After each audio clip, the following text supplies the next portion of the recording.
And Milo, it's 10:45, so we can probably go ahead and start unless you want to give people a couple more minutes. Seems like a good time to start. Okay. And people come in as they can. The first few slides are sort of introductory, and we're really targeting to have like much more of a conversation afterwards. So people can come in and ask questions as we wrap up. Mm-hmm. So good morning, everyone. This is our session on evolving your digital preservation plan for a small organization. I am Milo Carpenter. I'm the Associate Digital Archivist at the Clifford Still Museum, and I am with Britt Scholnick, who is also from the Clifford Still Museum. Yes, I am the Chief Collections Manager and Registrar at the Clifford Still Museum, and Milo and I have been working together on forming our own digital preservation plan. So today, we're just a brief outline of what we're going to be talking about is actually defining what are digital assets. What is the difference between an institutional archive and the long-term storage of other assets? Why should a museum have a digital preservation plan? The timeline for such a project, and a few steps that we encourage taking before formalizing any kind of a policy around digital preservation. And then we'll discuss our own next steps and have lots of time for questions and discussion at the end. So we're going to start by defining digital assets. And in order to define digital assets, we need to define what a digital object is. So a digital object is any unit of information that is computer-based. That could be the process of moving materials from one point to another on the computer, or a Word document, or a slideshow, or a website, or anything. But it's anything that lives in a digital environment. A digital asset is any digital object that we deem necessary for storage, whether that's in an archive or in or for long-term preservation storage. So a few things that we need to define: the difference between born digital and digitized assets. Born digital asset are materials created by an individual on a computer. So these could be documents like Word documents, spreadsheets. It can be digital video. It can be digital photos. It can be digital audio. It could be PowerPoint presentations, just anything that is created and stored digitally. Whereas digitized assets are materials that were created in an analog format. So whether they were written, typewritten, made on film, taken on film, anything that is a physical material that requires physical storage that we then turn into a digital object through scanning or reformatting. With digital assets, we do need to consider the aging of digital assets, because there's this thought that people generally have that because it's on a computer, it's going to be there forever.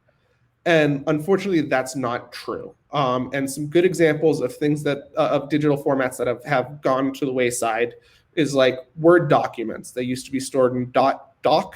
Now they're .docx format. And there's not a whole lot of backwards migration there. Floppy disks and CDs were major areas where we would store digital information. Those are no longer really the most reliable things to get information, as laptops generally don't have CD drives, and really no computers have floppy disk drives anymore. Also, if we think of the internet, Flash was one of the primary ways websites were created, and Flash is in the 90s and 2000s. And Flash is no longer considered to be a viable format for online information. So all of these things have already gone to the wayside, and there are thousands of other examples. But we need to consider either migration, which is digital reformatting every 5 to 10 years, and that window keeps getting smaller, or we need to think about emulation and emulating the ways that these older documents were stored and made digitally to be accessible in the future. Next, we also want to talk a little bit about the difference between an institutional archive and long-term storage. So first, is an institutional archive necessary? And I'm an archivist. I'm always going to say yes to that. But that's because your organization, whether it's a museum or a library or a college environment or something else, has an institutional history that's really important. The work that you're doing and your colleagues are doing matters and should be saved. Additionally, we have mission statements, annual reports, board meetings, programs, initiatives that all should be saved for future reference, whether that's going to be used internally for creating future programs or something externally as a different organization may want to use something from your institution to understand how they're going to develop certain plans. So an institutional archive stores the institutional history, materials that document the history and the initiatives of your institution. Long-term storage are all the materials that you create and we need to keep for a certain amount of time, whether it's permanent or a couple of years, but do not necessarily belong as part of your institutional history. Some examples of this include financial materials. They likely need like 7 years, give or take, but likely do not need to be stored permanently. Rejected proposals and grants often need to be stored for 3 years, but do not need to be stored as part of an institutional archive. Employee records such as I-9s, applications, those should be saved for either the length of employment plus 2 years, but do not necessarily need to be completely moved to the institutional archive beyond maybe something about how they worked there. So in order to identify what should go into an institutional archive, a regular archive, or long-term storage, or be disposed, would be to use a records retention schedule. And the Society of American Archivists offers a lot of great examples of records retention schedules that I highly recommend you take a look at. The link is in this slide. And that is a great place to start to think about what do you need to be storing, especially what digitally do you need to be storing versus what digitally do you need to be getting rid of or should you be getting rid of. So I'm going to introduce a little bit about why the Clifford Still Museum decided to do a digital preservation plan. So as Milo has discussed some of the background, we were also dealing with the difference between institutional archival materials, other materials that need long-term storage, and we're dealing with both born digital and digital assets. Digitized assets. So a little bit about the Clifford Still Museum that we work at is that it is a single artist institution in Denver. It may sound limiting, but it allows staff to spend their time delving into the collections in ways that aren't really possible at other small museums. We have 95% of Clifford Still's artworks, which is about 3,400, a historic archive dedicated to his life with extensive two-dimensional materials and some three-dimensional materials. An institutional archive about the museum itself is in development. The museum realized early on that making these materials accessible to the public and making them accessible digitally was integral to the museum's mission, but digitization occurred without a formal plan for preservation in place. Previous archive staff alerted the administration to the need to protect the investments the museum had made into its digital strategy, and it was decided to hire an outside contractor to help establish the best way forward at the museum. A digital preservation plan, we would encourage it for any museum that is digitizing materials or just has born digital materials, and that's pretty much every institution these days. A digital preservation plan is going to help your staff determine the level of support you will need for materials to be stored safely, as well as any workflows that need to be implemented. Depending on the number and types of assets you are creating, there will be variation in the level of detail your plan will require, but any kind of plan or policy is just going to help get your staff on the same page. So we were lucky enough to be able to hire an outside consultant from Lyrasis, who has just been amazing to work with. And we are currently, we actually just finished writing our guiding documents for the museum, and that will help us to make digital preservation decisions for years to come. Now that we have an understanding of where we currently are and where we are heading, We are formalizing the workflows for the various teams in the museum, along with setting up all of the infrastructure required. And I know there are a couple of comments in the chats about infrastructure and formats and stuff, and we will talk about that at the end. But staff buy-in and institutional support cannot be understated for any point in this project.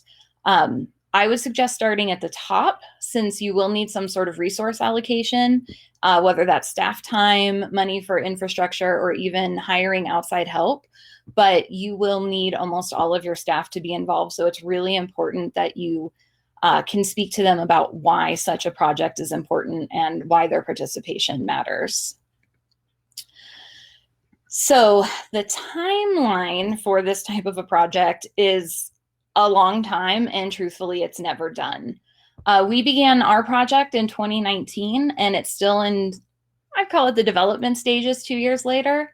Not everyone's project will be as in-depth as ours has been, as we're also formalizing the collecting policies of our institutional archive, and that is a significant amount of digitized and born digital materials.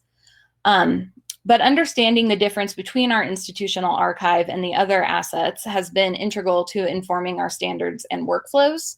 It is also important to mention that, once the plan is done, the project is ongoing. You will have to follow up with staff and ensure that the work plans you've established are being followed.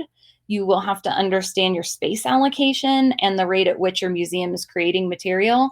It can change in unanticipated ways, as we've seen at our own institution in the last year. You will also want to revisit your initial assumptions and plans to see if there is room for improvement.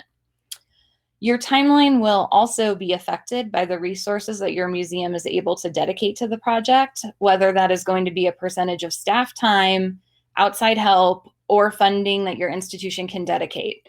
While it doesn't have to be an expensive project, you will need to establish a budget once you know the number of assets and how you are going to store them for a long period of time in order to maintain access and ensure preservation. So step one for starting a digital preservation plan is to identify your assets. We need to know what assets are your institution created, what formats are these assets in, and where are these assets being stored.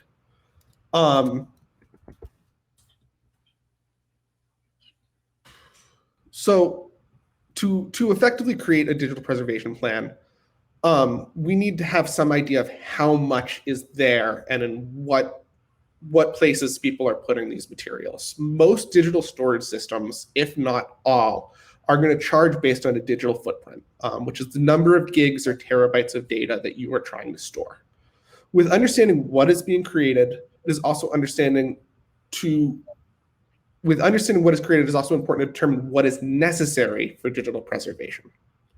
So an example, and I see in the chat that we are not the only institution like this, but in COVID, born digital videos produced by the Clifford Still Museum increased substantially. As a digital archivist, I have identified that I only want to preserve final versions of our videos. The cache, raw files, rendered portions of editable parts, rough drafts are not part of our institutional necessary, nor are they necessary for digital preservation. And as a result, we are saving on hundreds of gigs of data per year. Additionally, it's imperative to understand where employees are storing their digital assets. Are they being stored on local drives? Are they in the Google Suite? Are they on the network server? Additionally, what naming conventions are being used? Are people naming documents and materials based on a subject, or is there a standard that we are using to identify date of creation, file format, and what department this is part of? And all of these things, getting these types of best practices for your institution and ensuring that your colleagues are following these best practices will ensure that this project is much, much easier.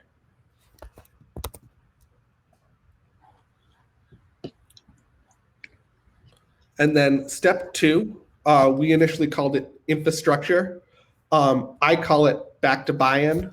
And as Britt mentioned already, that I cannot express importantly enough how how vital staff buy-in is in making a digital preservation plan. In every institution I've worked in, both here and previously, there's a great amount of enthusiasm for digital preservation, but in theory, but the actual implementation and the work needed is often overlooked and less popular. Digital preservation is not the work of one individual that you have running the entire program. It requires work from every single member of your staff to make sure that things run smoothly. And this goes back to proper naming conventions and proper storage, and making sure that everybody knows what's going on. Some simple and inexpensive solutions to the early stages of digital preservation include the standard locks, which is lots of copies keep stuff safe. Final versions of materials that you want available long-term should be saved in multiple locations, such as a server, an external hard drive, local storage, and/or cloud storage. Tools like Dropbox and Flash are not considered to be reliable storage solutions. The former Dropbox is really a sharing service, and their policies change frequently, and things get deleted or moved very easily. The latter, Flash drives, are very corruptible and do not stay reliant for long term. And then again, as I was talking about earlier, we're seeing USB becoming a less and less reliable source to transfer materials onto a computer. So that makes flash drives even more finicky going forward.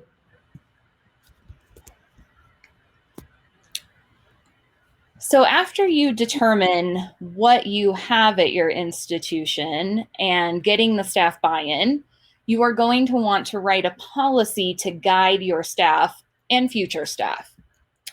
Writing a policy is going to formalize the importance of pursuing digital preservation to your institution, as well as normalize expectations and procedures for staff.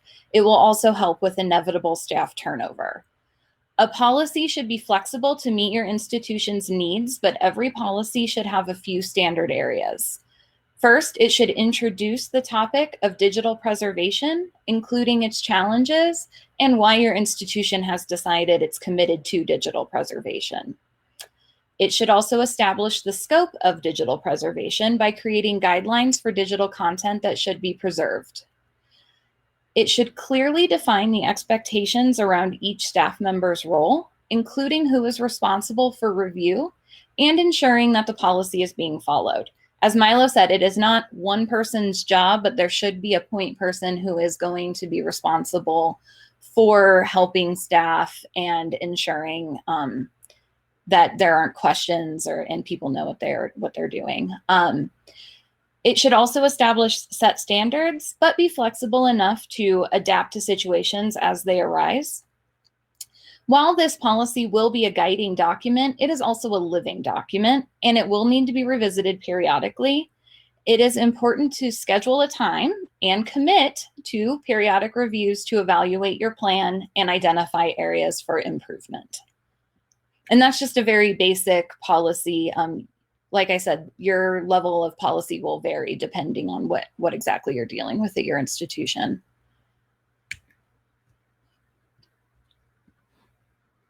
So I'm just going to go over the next steps at the Clifford Still Museum. I also see we have a question or two already, so I will get to that right after I finish our presentation. Just don't want anybody to feel like I'm ignoring them. So just some of the next steps at the Clifford Still Museum. We currently have a digital preservation plan outline that we developed with Lyrasis, and we are currently in the process of getting administrative approval for the preservation plan, and then we're reviewing the plan with staff. I don't want to beat a dead horse, but staff buy-in and making sure everyone on staff has the understanding of their responsibilities and commitment to digital preservation across the museum is important. That gives an opportunity for staff to give us input into the program and make suggestions on the best ways for their individual departments to work within the parameters of the digital preservation plan. And additionally, it ensures that our digital archive staff and our digital preservation staff, i.e. me and Britt, know that staff members understand and agree to their responsibilities with the program. as Britt mentioned, there is a good reason to have a point person. And in saying all this, I'm not saying that I think that now that you know what I expect you to do, you can't ask me questions. I'm saying that I just want to make sure that everybody who's agreeing to the plan understands that there are parts of their job that's going to be part of the digital preservation plan at the museum. Additionally, in meeting with staff on the DPP, I am using this opportunity to share our new records retention schedule to include digital objects, digital assets, websites, and all of the newly created materials. Our original records retention schedule really only took financial and board member materials into consideration. So our new one is to help define objects in the care of the digital preservation, both in terms of permanent and long-term storage and in terms of transfer into the institutional archives. Finally, my next job for digital preservation is to create a digital object inventory, a DOI, in which I identify the formats and types of materials that we create as an institution and create a registry to identify all the materials. And the work from step one is foundational for this project. And with that, we're going to wrap up our presentation and get to questions. I will also drop my email in the chat. So if you have any questions in the future that you either don't want to ask in front of everybody or don't think of right now, feel free to email me and I'll get back to you when I can. But I do see that we have an initial question. Where do we find the best format to store videos and audio files for preservation practices? And that's a really good question.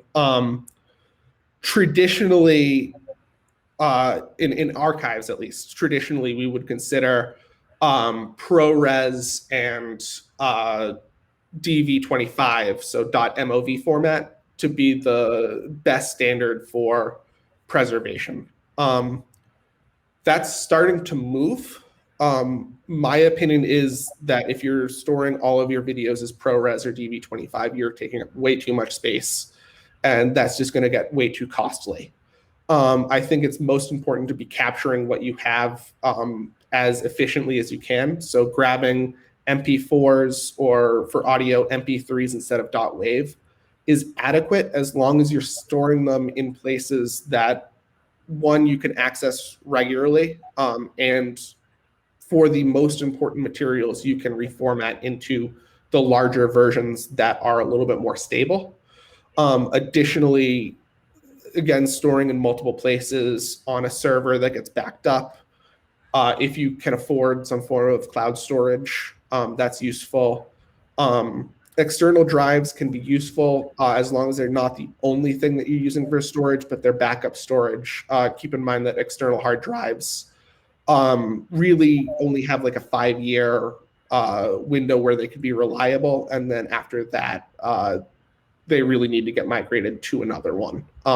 So that can be sort of just sort of kicking the can down the road more than anything else. But when it comes to formats, I'm sort of like, grab what you have and make sure it's getting backed up, and then worry about reformatting when you have time. Just because the amount of materials being created now is just far too vast to be trying to store everything at the highest level as we used to. And I'm actually going to go back up to one of the original comments, which was about how we are storing our born digital materials.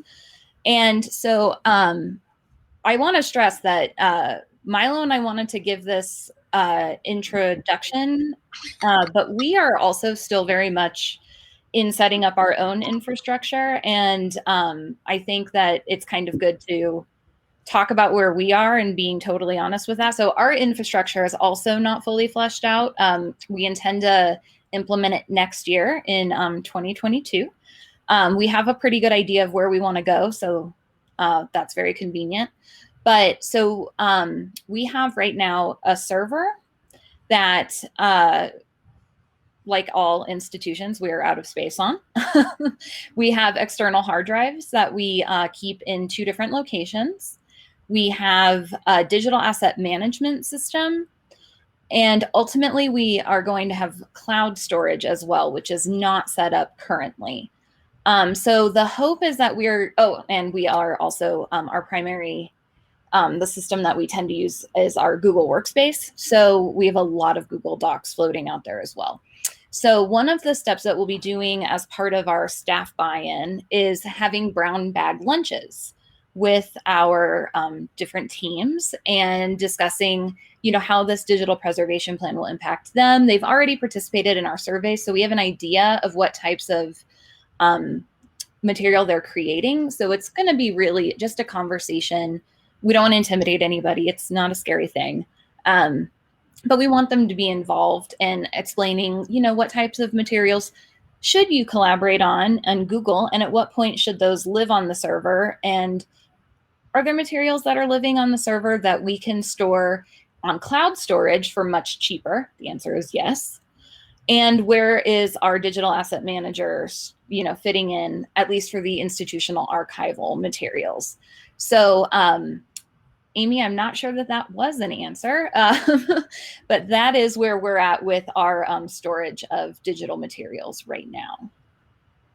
Yeah, I mean, our server gets backed up regularly, which is why we like that as a place for permanent or long-term storage. Not necessarily for archival storage, because we want that in our digital asset management system. Can you talk about our digital asset management system? Sure. We got a question. Yeah. So a digital asset management system is a generally cloud-based storage system that digital assets in archive get stored. We use Luna at the museum, which works for our needs. Luna is a little bit more art centric for display, so that's why we use that. Archive Space is both a collections management system and a digital asset management system. EMC has one called Documentum that I have some issues with, but it does work as a system if that's something that you're looking for, something a little bit more secure. There's a handful of others out there. The IIIF just created Mirador a few years ago as a digital asset management system for display, and also works as well. So these are just systems in which we can store all of our photos, audio, video, that are part of our institutional archive that we want there. With that said, we also store in other places, and we sometimes capture for the archive in different ways. Yeah, does that answer that, Britt? Or I think so. Eric, let us know if you have any other questions about our dams. I want to stress, though, that Milo didn't say is that your collection management system is not a dams. We do have a separate collection management system. And unfortunately, that, as far as I know, there is no CMS that is also a dams. Archive Space kind of does it. Okay. Not well. They're really much more of a collections management system. But they will do some digital asset management system. I recommend separating the two if you can, and moving metadata from a collections management system into the DAM system. It's just that's a lot of information in one place where if it falls apart, a lot's lost. For copies of the digital preservation plans, will SAA have that type of material? They might. We'll look that up for you. We would be happy to share ours at some point, but currently ours is not formally approved. So we could not share that at this point. But I know that if you probably, I know that when I was originally deciding, when I stepped into the role of assisting with a digital preservation plan, I did a lot of looking at other libraries and things And they had a lot of what your policy should contain and some example statements. I'm trying to think of any really good ones that I came across when I was introducing myself to, what the museum was starting. And I feel like there's some really good libraries examples out there. I will also say that if you feel really intimidated by this, and you may not have the funds to do this type of work in-house or the staff knowledge, there's a lot of scholarship programs for like digital, through the SAA. They offer a digital preservation program that you can take. Lyrasis is an amazing consulting company, and I know that they will assist with grants in order to get that type of funding to dedicate to this project. And really having somebody with that knowledge, it's just so incredibly useful. Even if you think, well, I only have some, Word docs and some PDFs and some photographs, they'll really help you to understand how to efficiently capture that material and move it forward for the future. So I just dropped a link to the Society of American Archivists Museum archive section, of which one of the links in there is the Brooklyn Historical Society's digital preservation plan. I have not read this digital preservation plan as of yet, so I'm not going to go so far to necessarily endorse it or say anything against it. I will say that their records retention schedule is excellent. And so I do trust them as an institution in terms of making generally good decisions, but I don't know this document specifically. But it's probably a good option for like a smaller institution to take a look at what a different place has done.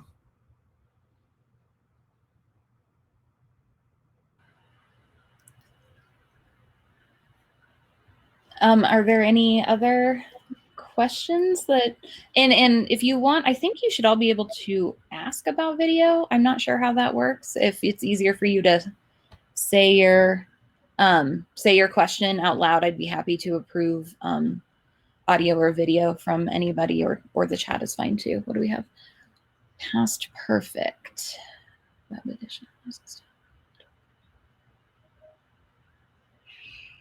So that actually sounds like what Luna is letting us do as well, where we upload videos and it automatically backs itself up to the cloud. That is a great place to start. I would think that doing that for the cloud and then having one other version would be phenomenal. And hopefully it's somewhere really accessible, like a server that is getting backed up regularly, not somebody's desktop. You don't want it that accessible. But if you have another location where you can store it, I think that's a great solution. Yeah, the Past Perfect web edition, I would just say just know which cloud storage you're using, whether it's AWS or Google or a different service. Mm-hmm. They all, offer the same level of preservation. It's just sort of a preference of if there's one company that you prefer or another. I have not personally worked with Past Perfect. So, oh, you have? Yeah. I've heard some frustrations in migration from them, but in terms of like the actual storage and the backup, that is exactly what you'd want. Mm-hmm. And just a note about any cloud service, you really want your very untouched archival material to end up there, because the less you access it, the cheaper it is going to be for you. So you really, once you are actually putting something into your archive, you don't want to be manipulating that anymore. But if you are, using just like long-term storage of assets, you still need to back those up. You will, want a copy that is, your first line of defense. And then, the more archival your cloud storage is, the cheaper that will be.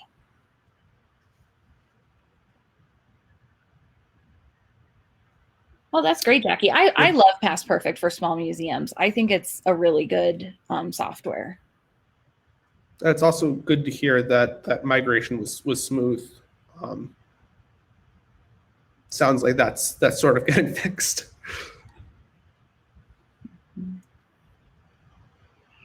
As far as I know, we had a couple questions about the specific file types that you want to save in, and I think SAA is going to be a really good resource for that. But also, once you have, you know what your material that you have are through your survey, talking to your staff, making sure that they all understand, like, so PDF to PDFA is the easiest one that I can think of right now, because you don't want material coming to you if you're going to be, the throughway into that cloud storage or whatever. You do want to establish a records retention schedule that spells out how you are going to save that type of material, because you don't want people to dump 100 PDFs on you and then you're responsible for converting those all to PDFA. I think that there's a lot of resources for archival standards. SAA is again an amazing resource for that. But once you have established how you are saving those, making sure that you are receiving the material in that format. You don't want it to be like each team giving you, photos or video that you have to convert yourself, because that will eat up so much time. Okay, back to the questions. Digital content that is failing. Oh, that is interesting, Leland. I did not know that.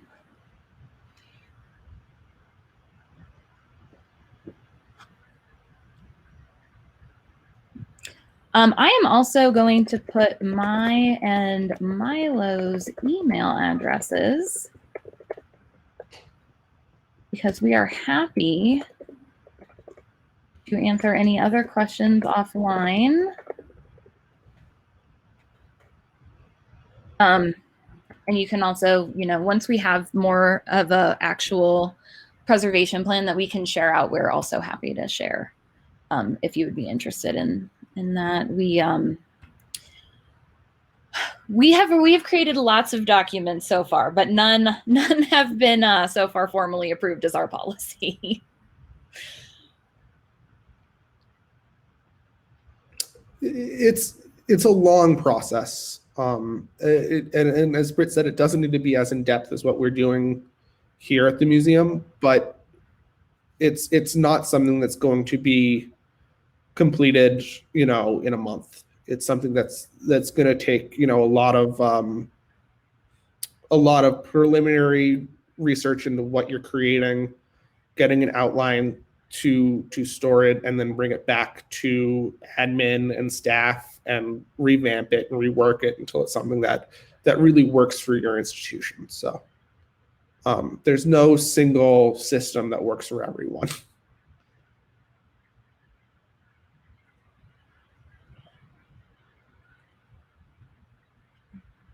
Well, we will hang on for a few more minutes if anybody has any questions or comments. I'm happy to keep discussing.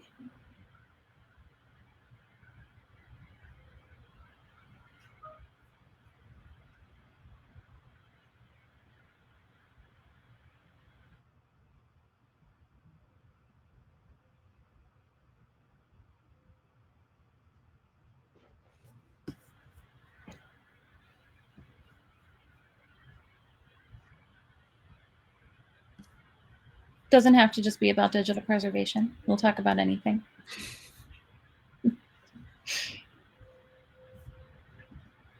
What would you say is, that is a great question, Eric. I'm going to go out on a limb and see if Milo agrees with me and say records retention schedule. Yeah, I mean, I'm a huge proponent of a good records retention schedule,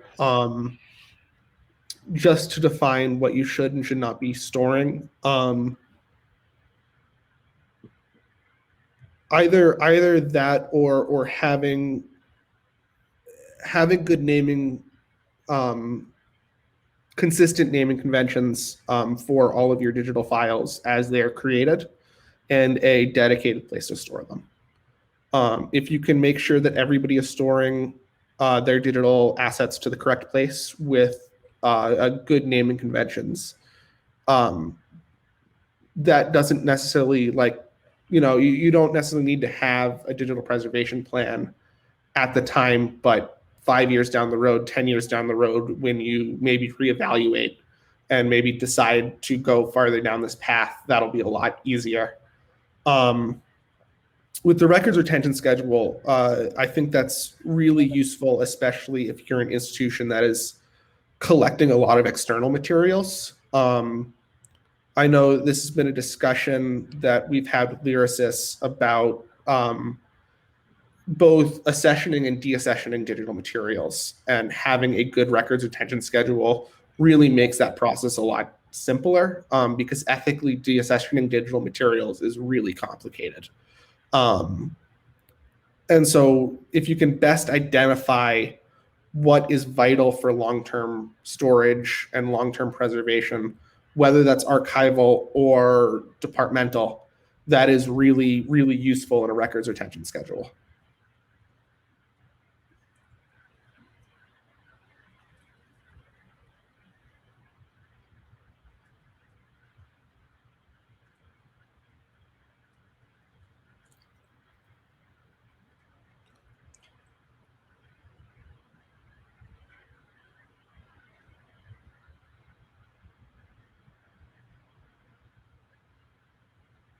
Karen, we feel your pain. I would say that that is an area that we are actually still developing ourselves. That is going to be a lot of team meetings. We don't like our full-time staff is 17, so it's actually very reasonable. You know, we have a lot of other part-time and educators and visitor services who will also you know, they're also creating material, but you know, at least we have like point people for each team at our museum. So that is actually one of the reasons that our digital preservation plan has taken a little bit longer than we originally anticipated, is because when the archivists who predate myself and Milo really brought this to the attention of the administration, it was focused on archives and collections.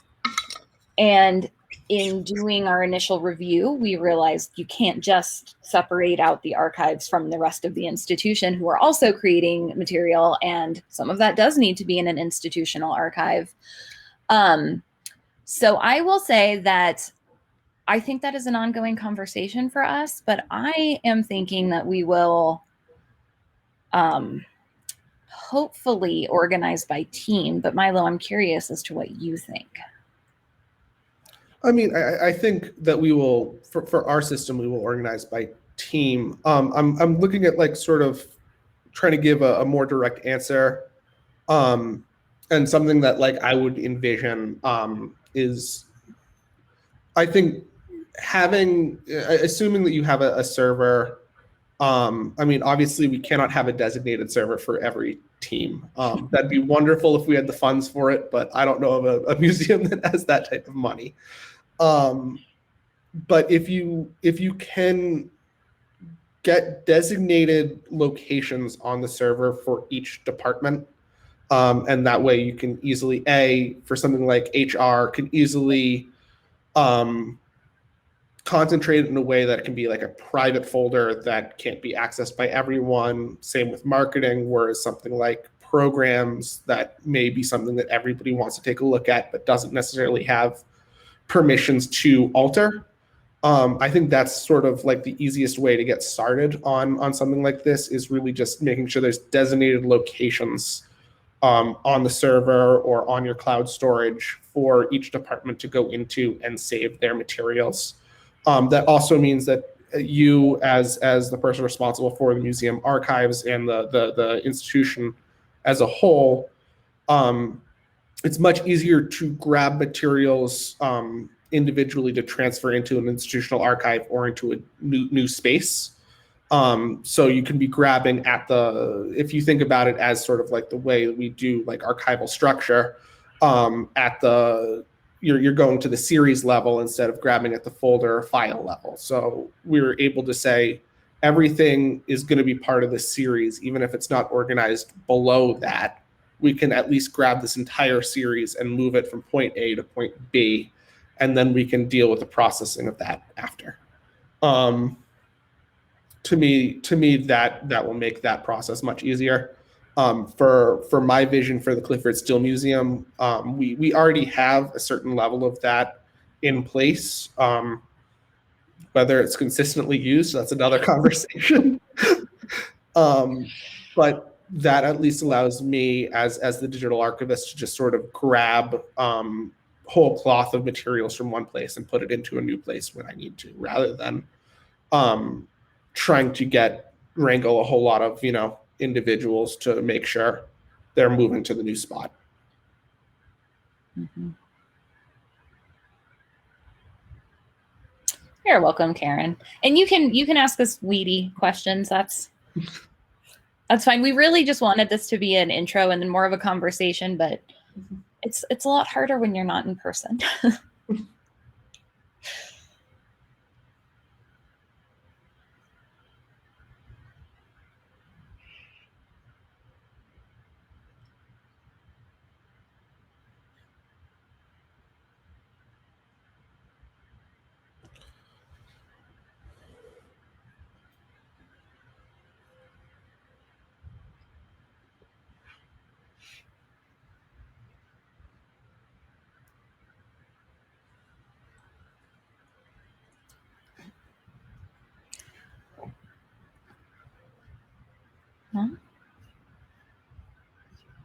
I thought that the session went from 10:30 to 12. I'm not actually sure if that's true.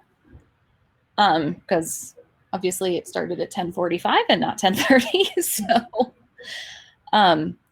Milo and I will be happy to hang out and chat. Like I said, I think I can approve people if they prefer speaking via video with us. Yeah, we're happy to hang out for as long as anybody would like. Bye, Karen.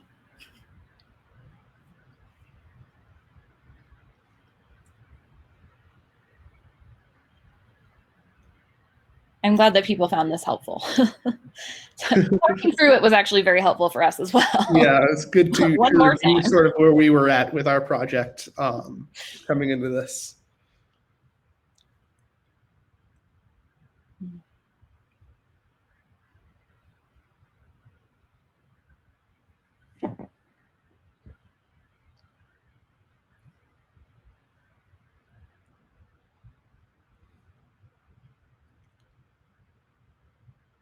Oh, cool, Jackie. Oh, that sounds good. I think I need to stop screen sharing.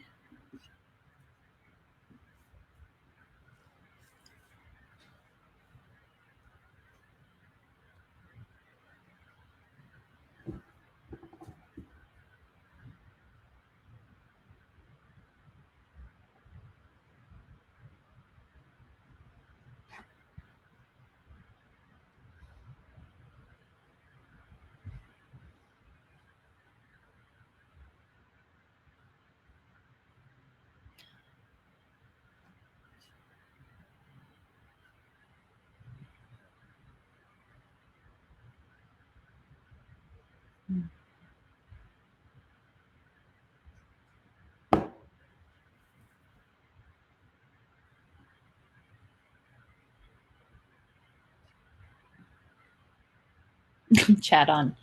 Okay, digital preservation. That is a great question, Mindy. Milo, that digital course through the Society of American Archivists, that is independent of any university? That is independent of any university. That is to get your digital archive specialist. So if you've already gone through an MLS program, or if you're not going to do an MLS program there's a lot of good reasons not to. That's a good option, especially if you can get some funding for it. And in that case, they offer 30 some odd courses. And my recommendation is to pick courses there that are useful to you, that you haven't necessarily experienced, whether that's metadata creation, migration suggestions, digital preservation tools, systems, anything like that. I think they require, I want to say 8 courses, and there are like 4 from one section you need to take and 3 from another, something like that. I don't remember. Mm-hmm. I will also say, Mindy, that due to the importance that digital preservation has, I mean, it's always been important, but it's really feels like it's become increasingly highlighted in the last decade or so. I think a lot of archives and museum studies programs have started to kind of incorporate it into other courses. Like there might not be a specific digital preservation course, and if there is, definitely take it. But in your program, you might find that it's an area that is discussed within other topics. I mean, if you're going into an MLS program and you're looking for specific courses, my opinion is the course is less important than the professor. Take courses. I would say wherever you choose to go. Talk with students a year ahead of you, and ask who are the professors that are really like the ones that were really helpful to you.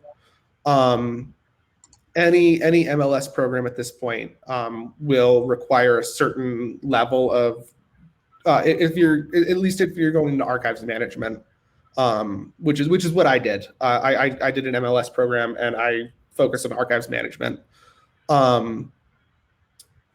It's the professors that like have the experience and the course is far more important than the actual title of any course, in my opinion, because you can always like reach out to that professor later and say like, you mentioned this in class, can you elaborate on it or anything like that, and that's going to give you the answers that are most useful to you.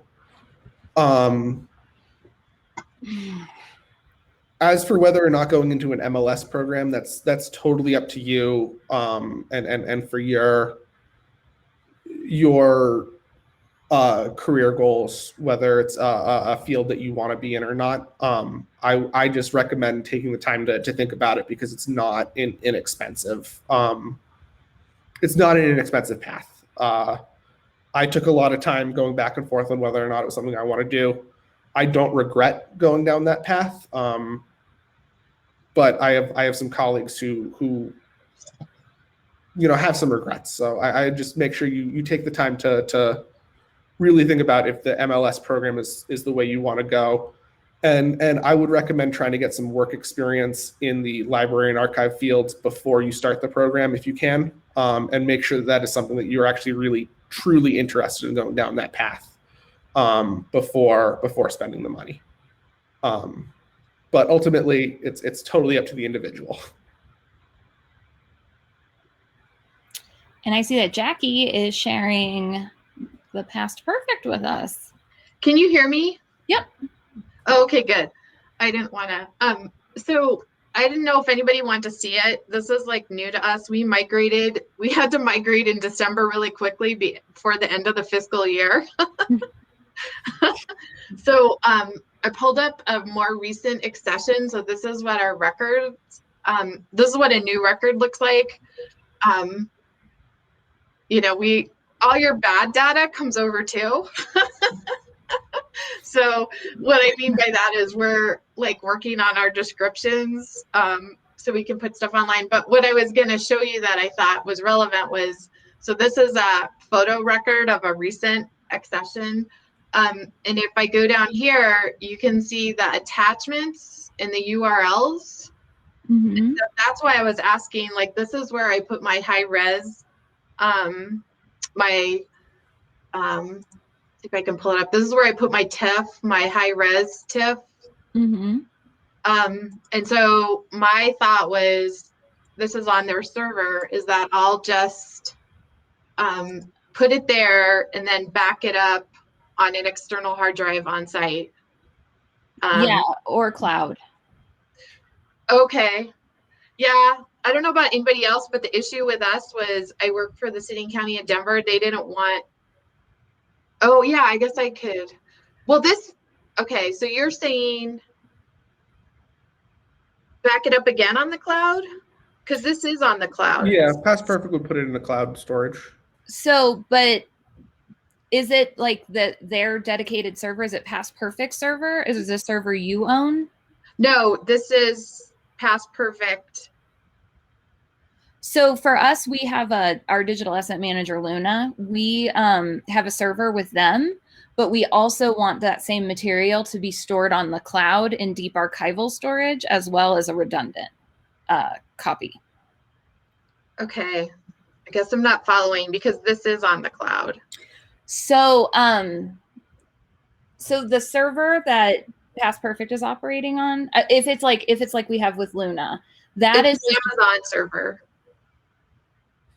Okay, so we have a Google server for our material, but we're also keeping the copy on like our own cold storage. Okay. So we're using like an active cloud system so that you can access that material. You'd want it to also, maybe, if it makes sense for you and your institution, I should not just make the statement, deep archival storage, which so for us, we have Google. We're going to use Google, right, Milo? That's what's set up with Luna right now. So Luna is actively set up to work with Google, so that's why we're leaning that way. So it'll be on our cloud via like Luna's server, but then we'll have our own server that is very cold. We should hopefully never have to touch it. Yeah, so the Google as like nearline, cold line, and archival. There might be one more. And so like one is like we need to access these documents once a month. One is like we need to access these documents once a year. And one is kind of like we rarely need to access these documents. We just need to make sure that they are not going to disappear. And so the cost of each storage varies slightly. I think AWS does Glacier, and then there's like a lower level and a higher level maybe. I don't know the AWS as well. But in that system, it's sort of the same thing of like, we don't need to access this. We just need to make sure that this doesn't get deleted. So having something that it's like, we're not going to touch it. We just want to know that it's there, and like our server goes down or all of our external drives get dropped and are broken. Something like that happens. Like you laugh, Britt, but I've seen it happen. I know. That's essentially 2 backups. So like you're also doing an external hard drive backup or something, right?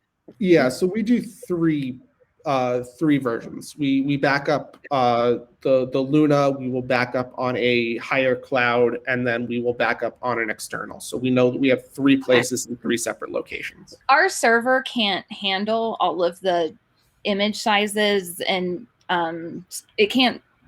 I mean, it could. It would just be more expensive. Well, and I don't know if other people that are at city institutions are facing this, but part of our drive by the end of the fiscal year was the city wanted us off the server. Oh. Like we're just taking, it's too much. Yeah, that was our, we already wanted to do it, but that was our incentive. So, okay. I totally get that, because I mean, a server is amazing, and you definitely want to have at least certain documents. I mean, your server is your first line of defense, and it's also one of your more expensive lines of defense. And especially if you're working for a city or county that's not letting you keep your material on there, that's, obviously going to restrict what you can do. So we have a server, but like, for example, Milo, the material that he's creating is predominantly stored in actually like Luna and then on our external drives. Okay. You're getting a couple questions. I'm fine. stopping sharing unless there's anybody that just wants to see anything on the web edition. No, this is great. It's hard to say anything because I feel bad because Past Perfect is a sponsor of the conference. So I wouldn't say everything's been peachy keen. I'll just say that. So they've been great to work with, but I will say I felt like Past Perfect was a great cataloging museum software for, especially if you have a lot of interns or entry-level staff at a small museum. And while I like the web edition, I will tell you that I don't believe it's anywhere near as intuitive as Past Perfect 5 was. Like, oh, interesting. Like I look at it and I work through it and I think, this isn't like Past Perfect 5 where a volunteer could just kind of pick this up in a day. Which made me think, I wish I had looked a little bit more at other, I don't know if I would have made a different decision, but but Past Perfect's been great to work with. Okay. You do have good customer service. To answer Mindy's question, so when we upload an asset into Luna, it actually automatically moves a copy into the cloud storage. So we don't actually have to manually do anything. I think that's pretty common with dams that are streamlining this process. Obviously, I can really only speak to Luna. It's what we use. But, and I mean, it sounds like even Past Perfect, like it's going to automatically back up that server for you. So you don't even have to think about it on your end. Unless, like, I will say, if you are about to go through an upgrade or make any kind of major changes to your CMS or your dams, you should always make sure that you have a very recent backup.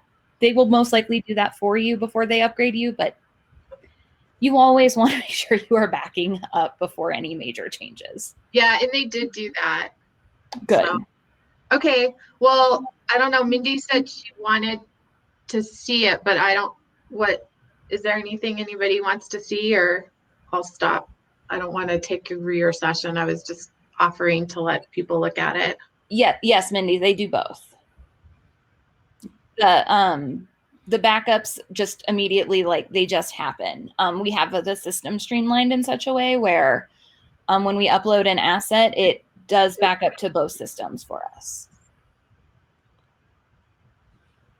Well, yeah, some programs don't like to talk to each other, but that is something like, and that is literally why we've made the decision for Google, because like Luna talks with Google better than other programs. And that is something that ends up being important in some of your decision making for a digital asset management system, is like, what does it connect with best? Having making the decision for your dam system may be something useful to think about in terms of like, is it more flexible with other programs than something else? With that, it also having that second backup. The reason that I find it important is just the concern that, your server space is in like Kansas and some natural disaster like a tornado goes through and the servers get knocked out. Like, that is stored on another server space. And that's sort of the reason for that. It's not just having multiple copies, but having multiple copies in multiple locations.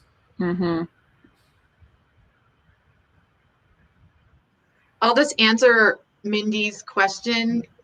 Actually, so she asked, are we able to access from any computer or location? And the answer is yes. And that's part of why we did this, because Denver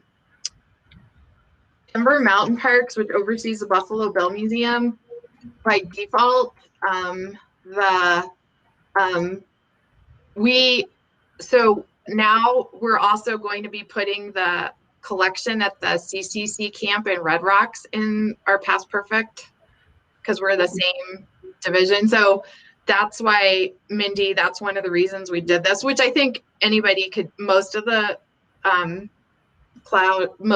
new programs will allow you to do that. But that's why we did this, so that if somebody's cataloging something down at Red Rocks on a tablet or whatever, that they can also get into the database. So that's why we picked it. So I think I stopped sharing, but so like this is the most recent thing. So like here are some gloves from the CCC camp down at Red Rocks.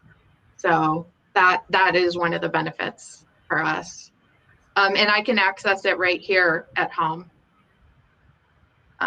Which before I was having to use like a VPN and then go in. And so I could still use the desktop version of Past Perfect, but you know, there was like all the other things you have to do to, so.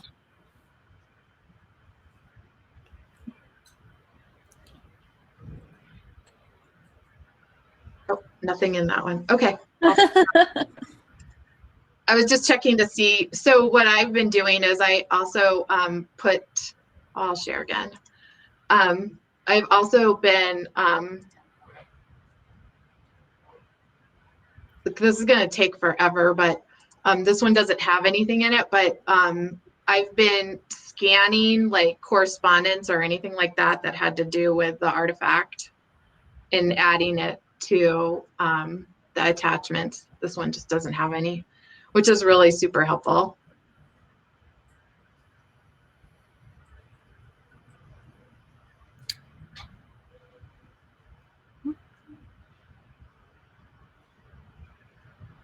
Excellent. Well, any other questions about digital preservation?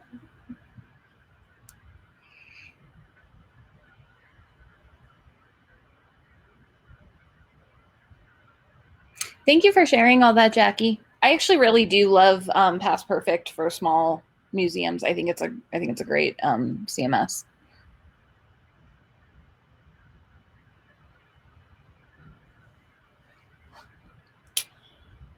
Okay, well, if nobody else has any questions, then we will, I think if I leave, I end the session. I'm not really sure. Hop-in is also new to me. So thank you everybody for attending. And again, feel free to reach out to myself or Milo if you have any other questions.